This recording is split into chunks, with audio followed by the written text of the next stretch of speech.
Bem-vindos a um mergulho profundo em um fenômeno que está transformando o cenário de compras e estilo de vida em todo o mundo. Hoje vamos desvendar um enigma fascinante que tem intrigado economistas, varejistas e curiosos de todas as esferas. Prepare-se para descobrir por que os shoppings americanos, que uma vez reinaram como templos do consumo, estão enfrentando um declínio misterioso, enquanto os shoppings europeus prosperam. Junte-se a nós nessa jornada repleta de surpresas, insights e reflexões sobre como as mudanças na sociedade, tecnologia e cultura estão moldando a forma como compramos, socializamos e vivemos.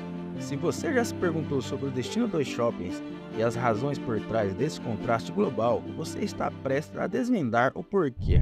Nos anos 90, a antiga região conhecida como Bloco Oriental era um lugar bonito e cheio de prosperidade, deixado para trás pelo enfraquecido Império Russo que estava se retirando.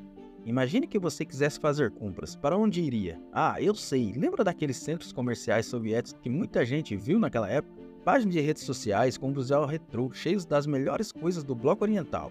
Na verdade, se você quisesse fazer compras, não iria a um shopping como conhecemos. Você iria onde todos iam. Aos mercados ao ar livre. Lá vendiam legumes, roupas falsificadas, comidas caseiras e outras coisas. As vendas eram feitas de carros, vans e até ônibus inteiros. Era uma confusão, tudo sujo e barulhento. Às vezes acontecia nas calçadas ou em passagens subterrâneas aleatórias. Enquanto você passeava entre as barracas improvisadas, via as coisinhas à venda. As pessoas pechinchando, senhoras mais velhas contando moedas nas mãos. Isso me lembra de uma foto que vi de um shopping americano. Você chamava isso de shopping, porque ainda não tínhamos uma palavra para isso. E era na verdade uma espécie de shopping. Naquela época, o comércio eletrônico ainda não havia atingido o nível de penetração que tem hoje. Portanto, as lojas físicas eram a principal opção para as pessoas comprarem produtos, o que fazia dos shoppings destino de compras populares. Hoje em dia, os shoppings enfrentam uma série de desafios, incluindo a ascensão do comércio online, mudança nas preferências de consumo e até mesmo a influência das redes sociais na forma como as pessoas interagem.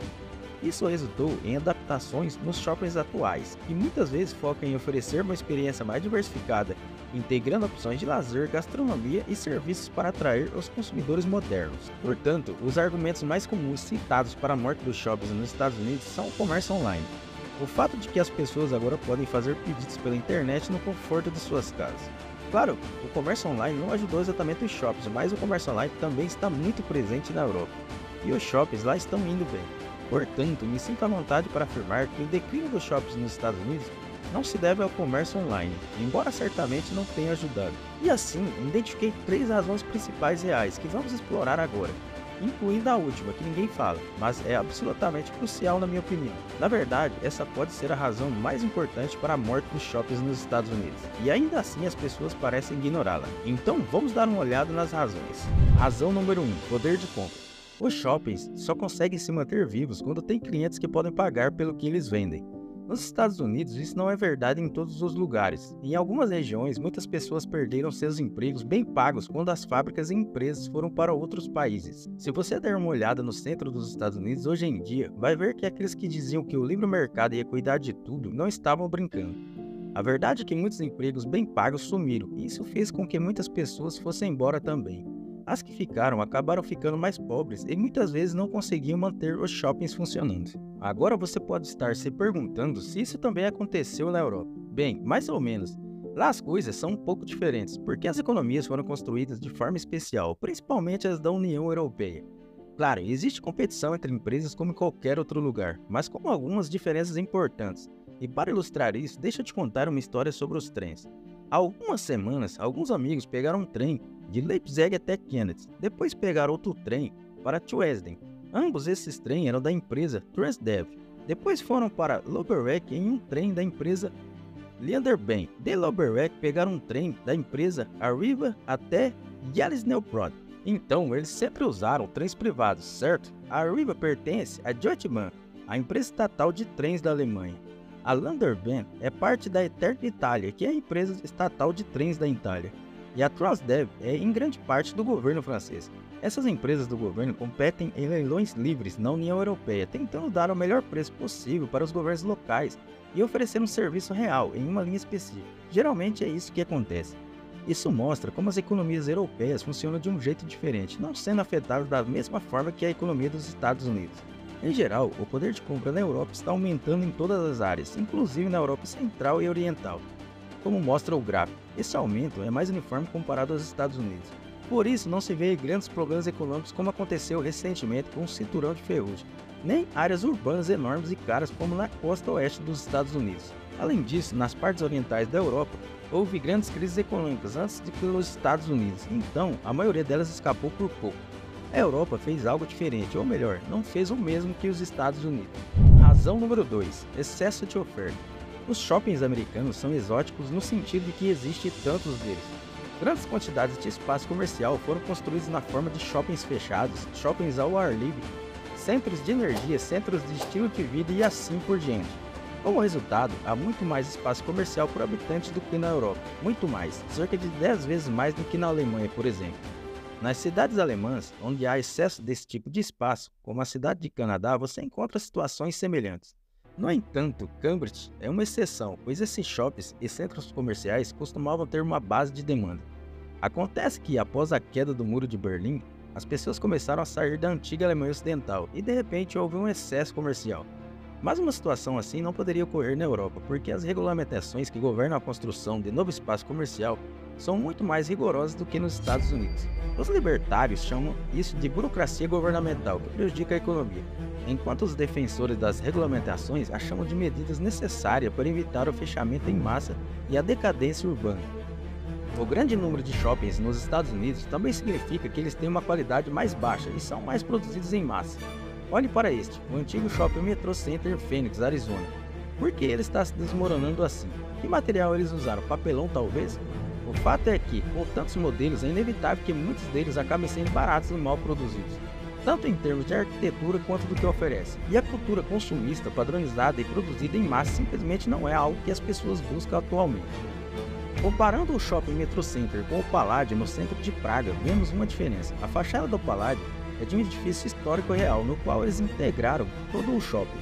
E isso continua por trás. É um edifício bem feito, e o interior também é de alta qualidade. Além disso, fica bem próximo de um antigo centro de compras da União Soviética, então há uma conexão interessante com o início do vídeo.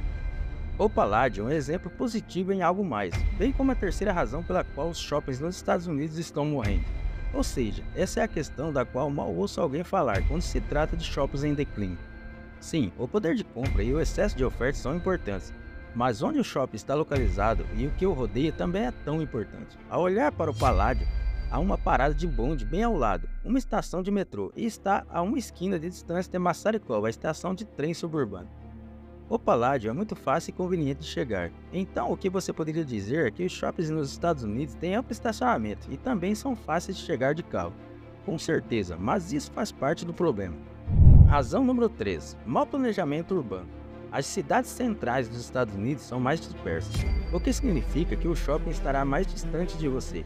E então, se você quiser comprar um item, digamos que você queira encontrar um presente de aniversário para sua tia ou algo assim, você entra no seu carro, dirige até o shopping, enfrenta o engarrafamento, atravessa o estacionamento à procura de um presente, e então repete o mesmo processo na volta para casa. Ou você simplesmente diz, esquece, e encomenda algo da Amazon. Com o Palladio, mesmo que eu more nos arredores, posso pegar o metrô e estar lá em meia hora.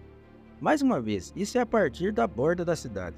Os shoppings americanos geralmente não são construídos perto de nenhum meio de transporte público significativo. Na verdade, geralmente não são construídos perto de nenhum lugar significativo. Compare esses 4 shoppings europeus, 2 de Praga e 2 de Budapeste, com esses 4 shoppings americanos de Phoenix, Las Vegas, Oklahoma City e Orlando, a razão pela qual a Amazon é o comércio online similar. As plataformas não conseguem competir com o primeiro grupo, mas podem ameaçar o segundo grupo, porque as toupeiras no primeiro grupo estão integradas à cidade. O ambiente ao redor não é apenas um estacionamento, há coisas para fazer e ver, e você pode acabar nessas áreas, até mesmo de forma totalmente orgânica, como algo não planejado. Como parte do grupo segundo, você precisa fazer um esforço consciente para ir até lá. Ninguém vai percorrer 1 km de estacionamento a pé, o GPS não vai te levar até lá espontaneamente. Você precisa tomar a decisão em casa para ir até lá e depois fazer o esforço. Então, empresas como a Amazon aparecem e dizem, ei amigo, podemos poupar todo esse esforço para você. E assim, eles vendem a ideia até para as toupeiras moribundas. Conclusão. Tudo tem que ser uma parte orgânica das cidades. As pessoas devem ser capazes de chegar lá por meios que não sejam apenas de carro e de maneira conveniente. Esses espaços comerciais integrados são muito mais resistentes. Se seus espaços comerciais não forem resilientes, se você simplesmente colocar uma grande loja lá fora da cidade, não fique surpreso quando ela falir em poucos anos, ser demolida para dar lugar à próxima coisa que será construída só para passar pelo mesmo ciclo e ser novamente demolida. E assim por diante. E é por isso que muitos shoppings americanos estão mortos ou morrendo. E bem, como já sabemos, no final de tudo se resume a políticas, economia e planejamento urbano. E é isso aí, pessoal. Esse foi o nosso vídeo de hoje. Já vai deixando seu like e se inscrevendo no canal para receber mais conteúdos interessantes como esse. Até a próxima. Tchau!